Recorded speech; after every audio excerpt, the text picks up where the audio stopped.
അഖിൽ പോളും അനസ് ഖാനും രചനയും സംവിധാനവും നിർവഹിച്ച ഐഡൻറ്റിറ്റി എന്ന മൂവിയെ പറ്റിയിട്ടാണ് ഞാൻ ഈ വീഡിയോയിലൂടെ സംസാരിക്കുന്നത്. തീർത്തും വ്യക്തിപരമായ അഭിപ്രായമാണ് ഞാൻ വീഡിയോ വഴി ഷെയർ ചെയ്യുന്നത്. 2025 ആദ്യത്തെ മലയാള പടം, അതുപോലെ തന്നെ ടോവിനോ, തൃഷ എന്നിവരാണ് കേന്ദ്ര കഥാപാത്രങ്ങളായിട്ട് വരുന്നത്. ഈ കാരണങ്ങൾ കൊണ്ടൊക്കെ തന്നെയാണ് ഞാൻ ഇത് സിനിമ തിയേറ്ററിൽ കാണാനായിട്ട് ആഗ്രഹിച്ചത്. മാത്രമല്ല ഇതൊരു ആക്ഷൻ ത്രില്ലർ മൂവിയും കൂടിയാണ്. സോ ഒരു മികച്ചൊരു സിനിമാറ്റിക് എക്സ്പീരിയൻസ് ലഭിക്കാൻ വേണ്ടി തന്നെയാണ് ഞാനിത് ടിക്കറ്റ് ബുക്ക് ചെയ്തത്. ഒരു നോൺ ലീനിയർ സ്വഭാവത്തിൽ കഥ പറഞ്ഞു പോയ ഈ സിനിമയുടെ ഫസ്റ്റ് ഹാഫിനെ സംബന്ധിച്ച് നോക്കുകയാണെങ്കിൽ എന്നെ സംബന്ധിച്ച് ഇതൊരു ബിലോ ആവറേജ് അനുഭവമാണ് സമ്മാനിച്ചു പോയിട്ടുള്ളത്. കാരണം ചില സോഷ്യൽ റിലവൻ്റ് ആയിട്ടുള്ള പോയിന്റിലൂടെ കടന്നു പോയി ഒഴിച്ചു നിർത്തി കഴിഞ്ഞാൽ ഇപ്പോൾ ചൈൽഡ് റോമേനെ അവർ അഡ്രസ്സ് ചെയ്യുന്നുണ്ട്. അതേപോലെ തന്നെ റേപ്പ് നടക്കുന്നതിനെതിരെ, സിസ്റ്റത്തിനെതിരെ അവർ ചില കാര്യങ്ങൾ തുറന്ന് സംസാരിക്കുന്നുണ്ട്. ഇങ്ങനെ ഒന്ന് രണ്ട് കാര്യങ്ങൾ ഒഴിച്ചു നിർത്തി കഴിഞ്ഞാൽ സ്വാഭാവികമായിട്ടും ഒരു സിനിമ അതൊരു എൻ്റർടൈൻമെൻറ്റിൻ്റെ ഉപരി ചില സോഷ്യൽ കമ്മിറ്റ്മെൻ്റ് ആയിട്ടുള്ള ചില പോയിൻറ്റ്സും കൂടി ഉന്നയിക്കുകയാണെങ്കിൽ, അല്ലെങ്കിൽ അത് ആൾക്കാരുടെ മുന്നിലേക്ക് ചർച്ചാ വിഷയമാക്കുകയാണെങ്കിൽ അത് നല്ലതാണ് എന്ന് അഭിപ്രായമുള്ള ഒരാളാണ് ഞാൻ. സോ ആ രീതിയിൽ നോക്കുന്ന സമയത്ത് എന്നെ സംബന്ധിച്ച് ഇത്തരം കാര്യങ്ങളിലൂടെ കടന്നു പോയത് ഒഴിച്ചു നിർത്തി കഴിഞ്ഞ് കഴിഞ്ഞാൽ ഒരു മികച്ച അനുഭവമല്ല എനിക്ക് ഫസ്റ്റ് ഹാഫ് സമ്മാനിച്ചു പോയിട്ടുള്ളത്.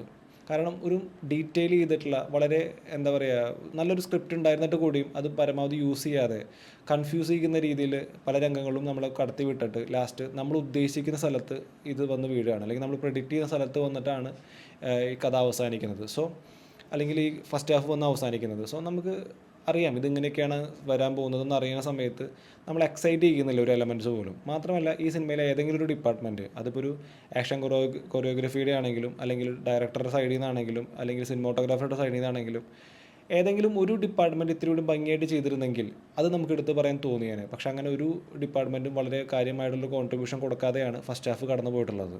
ഇനി ആക്ടിങ് സൈഡ് നോക്കുകയാണെന്നുണ്ടെങ്കിൽ ഇപ്പോൾ തൃഷ എന്ന് പറയുന്ന ഒരു ക്യാരക്ടർ ഇവിടെ വരുന്നുണ്ട്. സോ തൃഷയെ പോലെയുള്ളൊരു ആക്ടർ വരുന്ന സമയത്ത് അവരെ നമ്മൾ എക്സ്പെക്റ്റ് ചെയ്യുന്നത് ഇത്തിരി കൂടി കൂടുതലായുള്ള കാര്യങ്ങളാണ്. അവർക്കൊരു സ്പേസ് കൊടുക്കാതെ, അല്ലെങ്കിൽ അവരെ ഇങ്ങനെ ഒരു ക്യാരക്ടറിലേക്ക് വിളിക്കണമായിരുന്നു എന്നുള്ള ചോദ്യം നമ്മുടെ മുമ്പിലേക്ക് വരുന്നുണ്ട്. സോ അത്രയും മോശമായിട്ടാണ് ഫസ്റ്റ് ഹാഫ് നമ്മുടെ മുമ്പിലൂടെ കടന്നു പോകുന്നത്.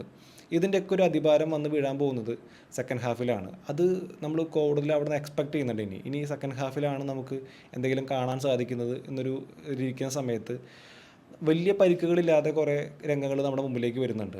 അത് വലിയ ട്വിസ്റ്റുകളോ അല്ലെങ്കിൽ നമുക്ക് വാവ് ഫാക്ടർ തരുന്ന കാര്യങ്ങളോ ഒന്നും തന്നെയല്ല. ഒരു നോർമലായിട്ട് കടന്ന് പോകുന്ന ചില രംഗങ്ങളിലൂടെ കടന്നുപോയി പിന്നെ ഒന്ന് ഫ്ലറിഷ്ഡ് ആവുന്നത് ഇതിലെ ഹീറോ ഒന്ന് ആരാണ് എന്താണെന്നൊക്കെ ഒന്ന് എക്സ്പ്ലെയിൻ ചെയ്യുന്ന ഒരു സംഭവത്താണ്.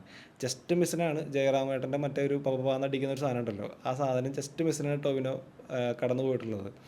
ഇല്ലെങ്കിൽ അവിടെ അത് കിട്ടിയേനെ. കാരണം ഇനി കുറച്ച് കാലത്തേക്ക് ടോവിനോ ആ മീമിൽ ടോവിനോ കയറി നിന്നിരുന്നാലേ. പക്ഷേ അതൊന്നുമില്ലാതെ വളരെ പരിക്കുകളില്ലാതെ ആ രംഗങ്ങളൊക്കെ കടന്നുപോയി ലാസ്റ്റത്തെ ഒരു 30 മിനിറ്റ്സിലെത്തുന്ന സമയത്താണ് സ്ക്രീനിൽ നിന്ന് കണ്ണെടുക്കാതെ ആ സിനിമ മുഴുവനായിട്ട് എൻജോയ് ചെയ്യാൻ പറ്റുന്നത്. അങ്ങനെയാണ് എനിക്ക് ഈ സിനിമ മൊത്തത്തിൽ അനുഭവപ്പെട്ടിട്ടുള്ളത്. ടോട്ടലി നോക്കുകയാണെങ്കിൽ എന്നെ സംബന്ധിച്ച് ഒരു 60% ഞാൻ സാറ്റിസ്ഫൈഡ് അല്ല ഈ സിനിമയിൽ. എന്ന് വെച്ച് ഈ സിനിമ ഒരിക്കലും തിയേറ്റർ എക്സ്പീരിയൻസ് തരാത്തൊരു സിനിമയല്ല. വളരെ ഒരു വൺ ടൈം വാച്ചബിൾ എന്ന് പറയാൻ പറ്റുന്ന രീതിയിലാണ് ഈ സിനിമ കടന്നു പോയിട്ടുള്ളത്. പിന്നെ എനിക്കിത് ഇത്തിരി കൂടി നന്നായി എന്ന് എനിക്ക് തോന്നിയിട്ടുള്ളത് വിനയ് റോയ് ചെയ്തിട്ടുള്ള അലൻ ജേക്കബ് എന്ന് പറഞ്ഞ കഥാപാത്രത്തെ തന്നെയാണ്. അദ്ദേഹം വരുന്ന സമയത്തൊക്കെ അദ്ദേഹത്തിൻ്റെ ഒരു സ്ക്രീൻ പ്രസൻസൊക്കെ വളരെ നന്നായിട്ട് തന്നെ അനുഭവപ്പെട്ടിട്ടുണ്ട്. മാത്രമല്ല ഇതിൽ ടോവിനോൻ്റെ കഥാപാത്രം ഒരു റേപ്പ് വിക്ടിമിനോട് സംസാരിക്കുന്ന ഒരു രീതിയുണ്ട്. അത് പറയുന്നുണ്ട്, ആരോ ചെയ്ത തെറ്റിന് നിൻ്റെ ജീവിതത്തിൽ തളർന്നിരിക്കരുത്, എത്ര സമയം എടുത്തിട്ടാണെങ്കിലും നീ ജീവിതത്തിലേക്ക് തിരിച്ചു വരണം. ഇതൊക്കെ ഒരു പോസിറ്റീവ് രീതിയിലൊക്കെ സംസാരിച്ച കാര്യങ്ങളൊക്കെ, അല്ലെങ്കിൽ അതിൻ്റെ ഒരു ഫീല് എനിക്ക് വളരെ രസകരമായിട്ട് ഇമോഷണലി എനിക്ക് കണക്റ്റ് ആയിട്ടുള്ളൊരു കാര്യമാണ്. അതിനപ്പുറത്തേക്ക് ഈ സിനിമ പിന്നെ മോശമാവാൻ കാരണം എനിക്ക് തോന്നിയിട്ടുള്ളൊരു കാര്യം എന്ന് വെച്ചാൽ വളരെ സ്പൂൺ ഫീഡ് ചെയ്ത് എല്ലാ കാര്യങ്ങളും വളരെ ഡീറ്റെയിൽ ചെയ്ത് പറഞ്ഞ് കടന്നു പോയ ഒരു അനുഭവം എനിക്ക് ആ ഒരു ലാഗ് ഒഴിച്ചു നിർത്തി കഴിഞ്ഞാൽ വേറൊന്നും എനിക്കങ്ങനെ കാര്യമായിട്ട് നല്ലതൊന്നും പൊട്ടയൊന്നും പറയാനില്ല. ഒരു ഓക്കെ ഫീലിൽ എല്ലാവരും നമ്മുടെ മുമ്പിൽ വന്നു പോയിട്ടുണ്ട്. സോ നിങ്ങൾ ഈ സിനിമ തിയേറ്ററിൽ കണ്ട ആളാണെങ്കിൽ നിങ്ങളുടെ അഭിപ്രായങ്ങൾ തീർച്ചയായും കമൻ്റായിട്ട് അറിയിക്കുമെന്ന് പ്രതീക്ഷിക്കുന്നു. മാത്രമല്ല ഇപ്പം നമുക്കൊരു 57 സബ്സ്ക്രൈബേഴ്സാണ് ആകെ ആയിട്ടുള്ളൂ. ഞാനത് മോശം കൗണ്ടായിട്ട് എടുക്കുന്നില്ല, നല്ലൊരു കൗണ്ടായിട്ട് തന്നെയാണ് ഞാൻ എടുക്കുന്നത്. നിങ്ങളുടെ സപ്പോർട്ട് ഇനിയും ആവശ്യമാണ്. സോ നിങ്ങളുടെ അഭിപ്രായങ്ങളും നിർദ്ദേശങ്ങളും കമൻ്റായിട്ട് അറിയിക്കുക. കൂടുതൽ നല്ല വീഡിയോസായിട്ട് വരാൻ എനിക്കത് പ്രചോദനമാവും. സോ എന്തായാലും നിങ്ങളുടെ അഭിപ്രായങ്ങൾ കമൻ്റായിട്ട് അറിയിക്കുക. അടുത്ത വീഡിയോ കാണുന്നവരേക്കും ഗുഡ് ബൈ.